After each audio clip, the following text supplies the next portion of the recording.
I mentioned earlier about the turning point in my life. My father's, Brindle Bettelheim, the child psychologist, says that for every child to survive into adulthood with their sense of self intact, they need one thing, and that is to know that they are loved, have been loved unconditionally by at least one person. That one person in my early childhood was my father. As I mentioned, I was never completely secure about my mother's love, and it wasn't because she didn't love me or didn't want to love me. It was because she was really incapable of that. Dad was in many ways, a very strong father, controlling father, and grew up in a generation when people believed in corporeal punishment, so that was certainly part of my childhood. I think the difference between Dad and Faye was that Dad was never cruel. He never wanted to hurt us, but felt that what he was doing was for our best good. Anyway, in terms of the turning point in my life, having my father love me and being willing to sacrifice as a young man in order to help me survive. The second turning point was when he came back from the war. One of the things the war did was to increase his determination to live a life of faith. And so he taught me about God and Jesus, and he taught me about Joseph Smith and the Book of Mormon. And when I heard all of that, in literature we have what's called the shock of recognition, which is you read something, you hear something, and something within you tells you that it's true. When my father taught me that when I was 10, I knew it was true. And that knowledge has never left me, that conviction, and has been, along with my father's love and the good fortune of marrying Ruth Stanfield, the three pillars of my life. One can psychologically explain that a boy coming out of such a chaotic childhood would have been grateful and natural to want something stable and secure. But I think it's more rich and more complicated than that. I don't see it as just a psychological need.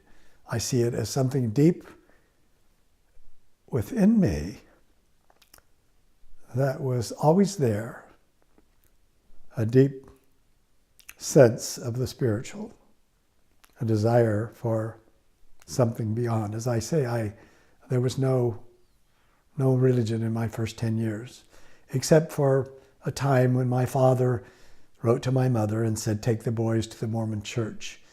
She took us and dropped us off, and we walked up the stairs to a room in Durango, Colorado, to a little branch of the church. I don't remember anything about it except going there, and it couldn't have been for very long. But when we moved back to this little Arizona town, my father was serious about going to church, and before long, he was the head of the congregation there. We have a lay ministry in the Mormon church, and our whole family went to church. We were sealed in the temple. I remember being baptized by my father in the Mesa Temple. In the temple, there is a bronze bull that sits on the backs of 12 oxen that represent the 12 tribes of Israel. Most people are not baptized in the temple, but in our little Arizona town, there was no baptistry, and so for some reason, that's where I was baptized when I was 10. I remember it very well, baptized with my siblings. So this little Arizona town where we lived, it's where I went to the 7th and 8th grade, and where I went to high school. It's where I, in many ways, had some really significant experiences of starting to become a young man. So part of what happened was just being in a congregation, and very soon I was having given leadership positions, and I learned to play the trombone and played a solo of Ave Maria in a Mormon church. They were glad to have any music, and even as I'm sure adequately as I played, that was a joyful experience. We had church in the basement of the high school where I went to high school, and we would have dances there on Saturday night, and Sunday morning I'd be back there cleaning up, getting ready for church. We had some wonderful senior missionaries who came and spent time in our little branch. My father was really a good leader, and people loved my father. He had a very charismatic personality. He loved babies. He loved dogs and cats and all kinds of animals.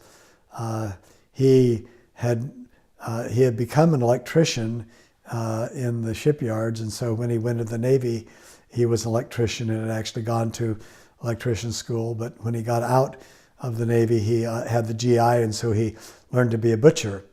And I can remember going down to the butcher shop and seeing my dad behind the butcher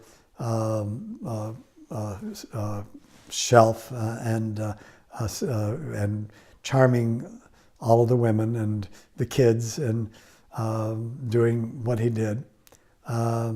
He also would take us to the rodeos on Sundays. We would all go out to the rodeos and watch the riding of the broncs and the roping of the calves and all of that. We became kind of desert rats. We loved to just go out in the desert. Sometimes Dad would take Bill and me, and we would sit on a fender of the car, and he would drive through the desert, and we would shoot jackrabbits for dinner. We raised rabbits and we raised chickens. Again, it was that time when you did everything you could to make ends meet. We played with the kids in the neighborhood. In many ways, as I look back, it was a pleasant time in many ways. Hard, yes, but pleasant. My dad was, in many ways, as I said, bigger than life. But when I was 15, Dad and Faye started having marital problems, and they separated. Faye took Clayton and Gloria and Evelyn, my stepsisters. She took them back to Missouri, where they had come from. And so Bill and Dad and I were living alone, or living together in a little apartment. And Dad began drinking again. And I can remember how hard that was for me, because he had been the one who had kind of taught me about Jesus and about living the right kind of life. But I can see, looking back, that for his marriage to have failed was very, very hard for him. And so we lived there for a while, and then Dad decided to move back to California. So I started high school in Wickenburg, in a small high school of 150, and moved to a high school of 3,000 in Long Beach. And that's when I was 15. That was during my junior year, and it was, in many ways, a lost year for me. I was totally out of my element. This huge high school. I remember getting a job at a place called The Clock, which was a drive-in, and saving my money in going to a shoe store and decide I'm going to buy the coolest shoes around. And I bought blue suede shoes that had zippers instead of lacing up. And I was so proud of them and wore them to school the next day. And the only people wearing them were the black kids. Those were, again, there was a race riot in my school between blacks and whites. Racism was very evident. I had my paper route delivering the Long Beach Telegram was almost 90, I think it was 90% black people. So I lived in a mixed neighborhood. And in Arizona, I think there was only one black person, but in my high school and in my neighborhood, it was very mixed, and racial tensions were sometimes high. And I grew up hearing words like nigger and spick and Jap and Jew and all disparaging words. I grew up in a very prejudicial childhood and a very prejudicial family. And it took me a long time to overcome that.